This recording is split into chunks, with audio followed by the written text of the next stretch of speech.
गुहागर समुद्र किनाऱ्यावर वर्षअखेर असल्याने पर्यटकांची गर्दी आहे। याच परिसरात दिवसाढवळ्या भानामतीसारखा प्रकार आढळून आल्याने पर्यटकांसह स्थानिक ग्रामस्थांमध्ये खळबळ उडाले। गुहागर पोलीस स्थानकापासून 100 मीटर अंतरावर असलेल्या जेटीवर अनेक ठिकाणी लिंबू, मिरच्या, जळत्या अगरबत्त्या आढळून आल्याने पर्यटकांनी भीती व्यक्त केली। काही पर्यटकांनी हा भानामती आणि करणीचा प्रकार असावा अशी शक्यता वर्तवली आहे।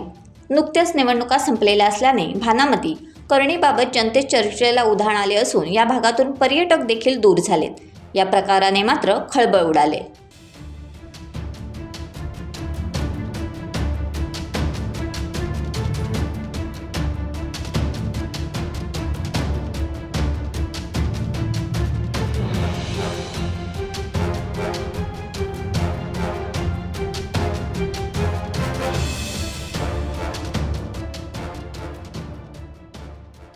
टाइम्स डिजिटलला लाईक करा, शेअर करा, सबस्क्राईब करा आणि बेल आयकॉन दाबायला विसरू नका।